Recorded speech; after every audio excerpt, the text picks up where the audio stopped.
నమస్కారం. మీరు చూస్తుంది సుమన్ టీవీ. నేను మీ కీర్తి. ఈ సంవత్సరం భోగి పండగకి చాలా ప్రాముఖ్యత ఉందట. 110 సంవత్సరాల తర్వాత ఇలాంటి ఒక ముఖ్యమైన రోజు రాబోతుందట. ఎందుకు ఇంత ప్రాధాన్యత సంతరించుకుంది మనకు తెలియజేయడానికి మనతో పాటు ప్రముఖ ఆస్ట్రాలజర్ బ్రహ్మశ్రీ నందిపట్ల శ్రీహరి శర్మ గురుగారు ఉన్నారు. నమస్తే గురుగారు. వాగర్థావివ సంపృక్తౌ వాగర్థ ప్రతిపత్తయే జగతః పితరౌ వందే పార్వతీ పరమేశ్వరౌ సదాశివసమారంభాం శంకరాచార్య మధ్యమాం అస్మదాచార్య పర్యంతం వందే గురు పరంపరాం ఆదిత్యాయ చ సోమాయ మంగళాయ బుధాయ చ గురు శుక్ర శనిభ్యశ్చ రాహవే కేతవే నమః.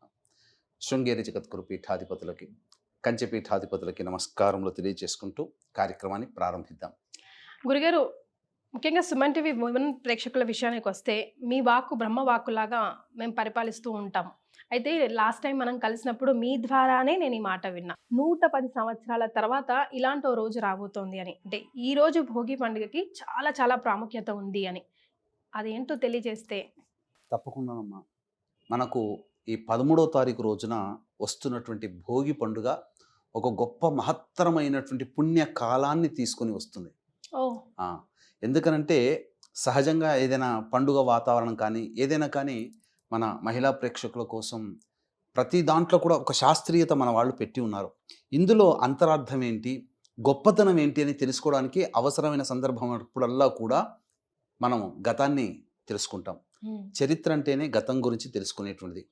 కాబట్టి ఈ భోగి పండుగ రోజున ఉన్నటువంటి విశిష్టాన్ని చూసినప్పుడు చక్కగా పుష్యమాసము, పౌర్ణమి తిథి, అందున సోమవారము, ముఖ్యంగా ప్రత్యేకించి ఆరుద్ర నక్షత్రం కలిసి వచ్చింది. అంటే సహజంగా మనం చూసుకుంటే కార్తీక మాసంలో శ్రవణ నక్షత్రం సోమవారము కలిసి వస్తే కోటి సోమవారాలు అని అంటారు.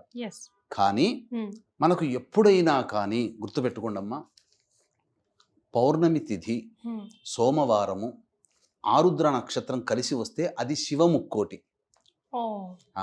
కోటి సోమవారాలు వేరు, శివముక్కోటి వేరు. ఇది శివముక్కోటి.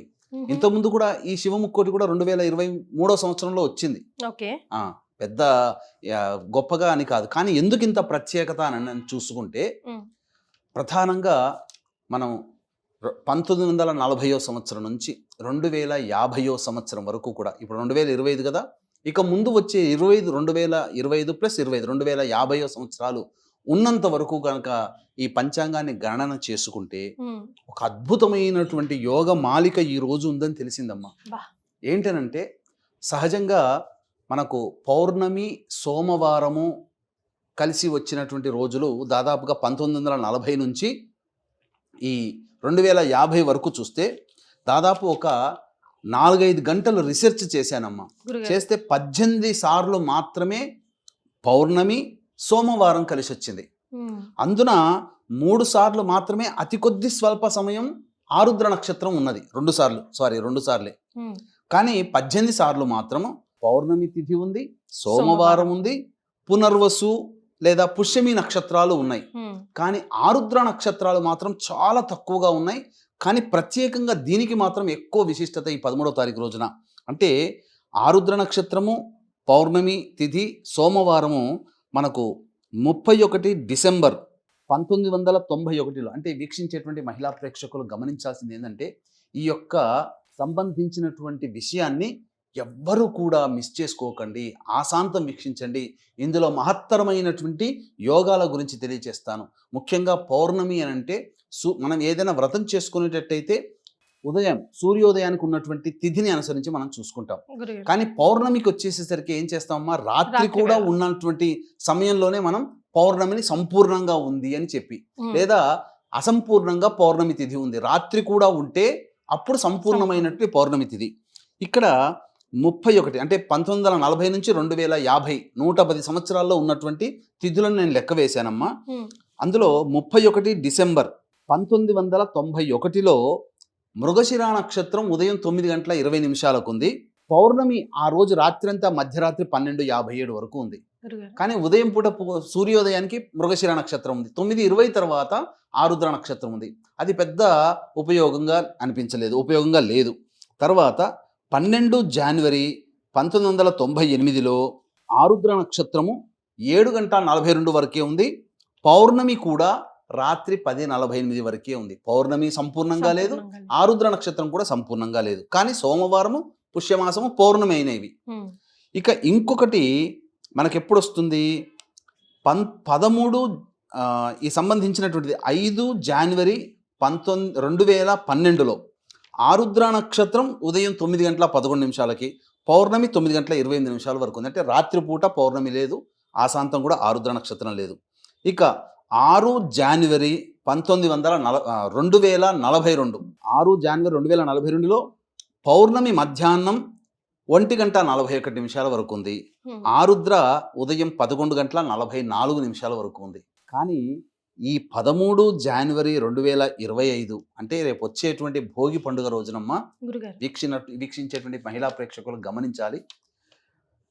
ఆరుద్ర నక్షత్రం మనం చూసుకుంటే 12 గంటల 20 నిమిషాల వరకు ఉంది మధ్యాహ్నం. అంటే అపరాహ్నం వరకు కూడా ఆరుద్ర నక్షత్రం ఉంది. పౌర్ణమి తిథి 14వ తారీఖు తెల్లవారుజామున 4 గంటల వరకు ఉంది. ఉమ్, అంటే 13 రాత్రంతా ఉంటుంది. సంపూర్ణంగా. కాబట్టి ఇక్కడ గమనించాల్సింది ఏంటంటే 13 జనవరి 2025 అనేటువంటిది 1940 నుంచి 2050 మధ్య కాలంలో, అనగా 110 సంవత్సరాల్లో అద్భుతమైనటువంటి పుణ్య యోగాలు కలిగినటువంటి రోజు. అందున భోగి పండుగ కూడా కలిసి వచ్చినటువంటిది ఈ సంవత్సరమే. మనం ఎంత అదృష్టవంతులం అమ్మ, వీక్షించేటువంటి ప్రేక్షకులు కూడా చాలా అదృష్టవంతులు. అయితే మరి భోగి పండుగ రోజున ఈ అన్నీ కలిసి వచ్చిన పౌర్ణమి తిథి, భోగి పండుగ ఇవన్నీ వచ్చినవి లేవా అంటే మొత్తం ఈ 110 సంవత్సరాల్లో 4 సార్లు మాత్రమే ఉన్నాయి. ఆ, భోగి పండుగతో కూడుకున్నటువంటి పౌర్ణములు, ఉమ్, పుష్య పౌర్ణమి, భోగి భోగి. ఎప్పుడు వచ్చింది? 13 జనవరి 1978లో పౌర్ణమి తిథి ఉంది, భోగి పండుగ అయింది. ఆ రోజున పునరోసు నక్షత్రం శనివారం అయింది. ఉమ్, ఇక 14 జనవరి 1987లో పౌర్ణమి తిథి ఉంది, బుధవారం అయింది, ఆరుద్ర నక్షత్రం ఉంది. సోమవారం కాదు, సోమవారం ఈ 2 సార్లు రాలేదు. రాలేదు. ఇక్కడ 14 జనవరి 2044 సంవత్సరంలో ఇంకా ముందు వచ్చేటువంటిది పౌర్ణమి తిథి ఉంది, గురువారం అయింది, ఆరుద్ర నక్షత్రం ఉంది. ఉమ్, కానీ ఈ సంవత్సరం 2025 సంవత్సరంలో పౌర్ణమి తిథి ఉంది, సోమవారం అయింది, ఆరుద్ర నక్షత్రం ఉంది, భోగి పండుగ కూడా ఆ రోజు అయింది. కలిసి కాబట్టి ఈ సంవత్సరం మనం చాలా అదృష్టవంతులమని చెప్పవచ్చు. ఇది రిసెర్చ్ చేసి ఉన్నాను, ఇది ఎవరు కూడా కాదనలేనటువంటి సత్యం అని వీక్షించేటువంటి ప్రేక్షకులు గమనించుకోవాలి. ఈ రోజున శివ ముక్కోటి కదమ్మా, మనం సంకల్పం ఏది చేసుకున్నా ఉమ్, గత జన్మ కర్మదోషాలు అనేటువంటివి ఉంటే ఆ కర్మదోషాలన్నీ కూడా తొలగిపోతాయి, శివానుగ్రహం కలుగుతుంది. అంటే కోటి బిల్వ అర్చన కావచ్చు, కోటి అనే సముదాయం, ఉమ్, శివ ముక్కోటి అని అన్నారు. అన్నప్పుడు ఏంటనంటే సంస్కృతార్థం కూడా తీసుకుందామమ్మా. గురుగారు. శివకోటి అని అంటే, ఉమ్, కోటి అంటే మనం ఇప్పుడు చెప్పుకునే 10, 100, 1000, 1,00,000, కోటి అది కాదమ్మా. కోటి అంటే సంస్కృతంలో గణము అని అర్థం. ఉమ్, కాబట్టి గణము అంటే సమూహము, శివకోటి అని అంటే శివగణ సమూహము, శివ సమూహం అంటే ఏంటి? ఏకాదశ రుద్రులు 11 మంది. ఉమ్, కాబట్టి ఆ 11 రుద్రులని సమూహంగా చెబితే వాటిని రుద్రకోటి, శివకోటి అనవచ్చు. గురుగారు. అట్లా ఈ శివ ముక్కోటిలో 3 సార్లు ఆ రుద్ర గణాలని పూజించిన ఫలితం ఏకకాలంలో వస్తుందని అర్థం తీసుకోవచ్చు. ఉమ్, లేదా ఈ సోమవారాలు, మన సోమవార వ్రతం అనేటువంటిది ఉంటుంది కదమ్మా. గురుగారు. వీక్షించేటువంటి మన ప్రేక్షకులు, మహిళా ప్రేక్షకులు సోమవార వ్రతాన్ని కూడా ఆచరించే వాళ్ళు ఉన్నారు. ఉన్నారు. కాబట్టి కోటి సోమవారాలు ఈశ్వరుణ్ణి అర్చన చేసిన పుణ్య ఫలితం దక్కుతుంది. ఉమ్.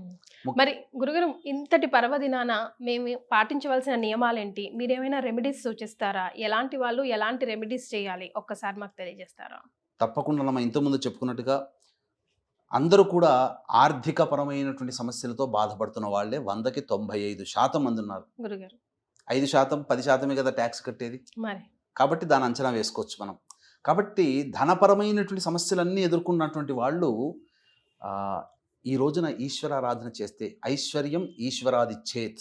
గురుగారు, ఐశ్వర్యం అనగానే అందులో హెల్త్ కూడా వస్తుంది. అసలే ఈ వైరస్ తో ఈ కాలంలో బాధపడుతూ ఉన్నాం మనం అంతా కూడా. మృత్యుంజయుడు కూడా ఈశ్వరుడే కదమ్మా. మరి ఆరోగ్యం కావాలన్నా, ధనము కావాలన్నా, భోగభాగ్యాలు కావాలన్నా ఈశ్వరుడే. అందుకనే భోగభాగ్యాలని ప్రసాదించే పరమేశ్వరుడు భోగి పండుగ రూపంలో, శివముక్కోడి రూపంలో మనకి ఈ సంవత్సరం మనల్ని ఆనందపరచబోతున్నాడు. వా. ఇది కేవలం ఈ యొక్క విషయము నేనొక్కడినే తెలుసుకుంటే, నేను ఆచరిస్తే అది నా స్వార్థం. మరి కానీ ఇంతటి మహత్తరమైనటువంటి రోజుని ప్రప్రథమంగా అసలు ఎవ్వరూ ఈ ప్రసార మాధ్యమాల్లో చెప్పలేని విధంగా ప్రప్రథమంగా మనమే మన సుమన్ టీవీ మాధ్యమం ద్వారా ప్రేక్షకులకందరికీ తెలియచేస్తున్నాం.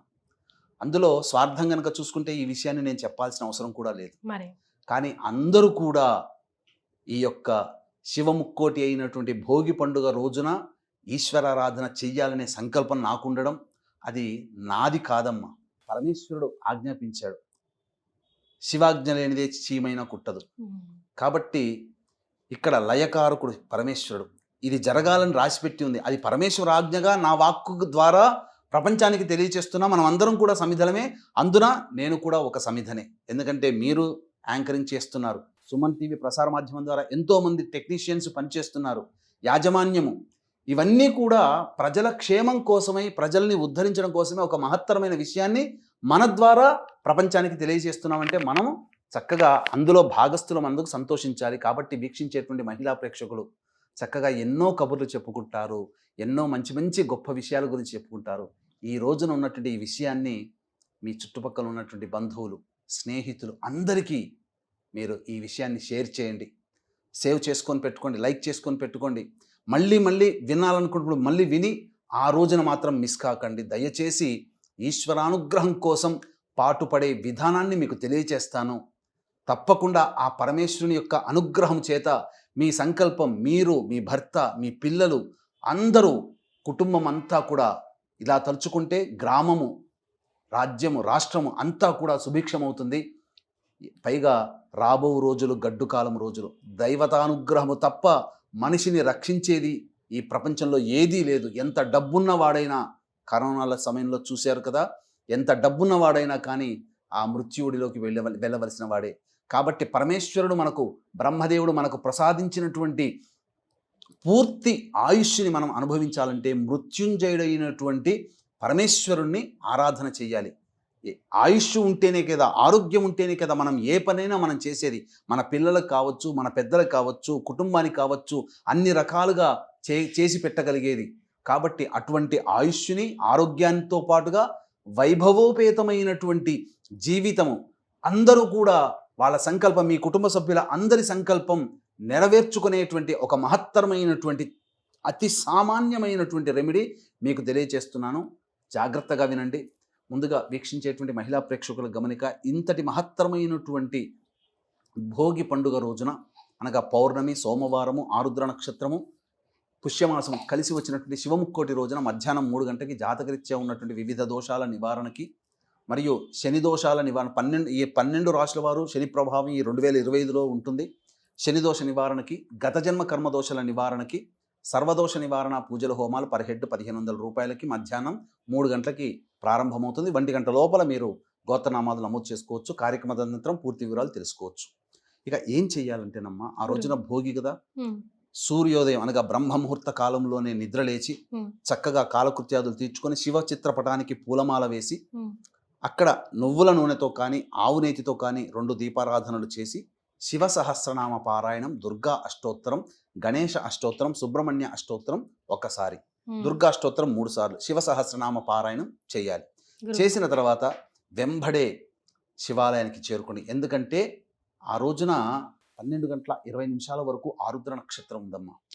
కాబట్టి ఆ రోజున నవగ్రహాల చుట్టూ శివాయ నమః అంటూ 27 ప్రదక్షిణలు చేసి శివాలయంలో అభిషేకం జరిపించుకోవాలి. అయితే గర్భగుడిలో కొంతమందికి ప్రత్యక్షంగా అవకాశం లేకపోవచ్చు, కానీ బాహ్యంలో ఒక శివలింగాన్ని ప్రతిష్ఠిస్తారు. ఆ రోజున శివుడి దగ్గర ఉన్నటువంటి ఒక గొప్ప లక్షణం ఏంటంటేనమ్మా, మనము ఏది సమర్పిస్తే దానికి 100 లేదా 1000 రెట్ల ఫలితాన్ని మనకిస్తాడు. మనం చాలామంది బిల్వ పత్రాలతో, మారేడు దళాలతో చేస్తారు. మారేడు దళం అంటే లక్ష్మి. కాబట్టి లక్ష్మి అనగా మారేడు దళం, కాబట్టి మారేడు దళాలతో అర్చన చేసిన వాడికి అనంతమైన లక్ష్మీ సంపద చేకూరుతుంది. అది 1000 రెట్లు 100 రెట్ల ఫలితం ఇస్తాడు. కాబట్టి మనకు ఇష్టమైనటువంటి వస్తువుని, ప్రతి మానవుడికి ఒక ఇష్టమైన వస్తువు ఉంటుంది, కానీ అది వ్యక్తితో సంబంధం లేకుండా ప్రతి వ్యక్తికి ఇష్టమైనది ఏంటి? తన ప్రాణం. మరి తన ప్రాణాన్ని అర్పించలేడు.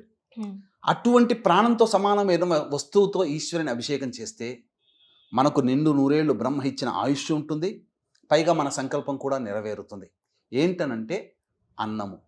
కలియుగే అన్నగత ప్రాణ. అంటే మనిషి యొక్క ప్రాణము అనగా శిశువు జననం, పురుషుడా స్త్రీయా, ఆ శిశువు జనం ఎలా కలుగుతుంది? చంద్రమండలంలో ఆత్మలు ఉంటాయి. ఆ ఆత్మలు మేఘాలలో కలిసిపోతాయి.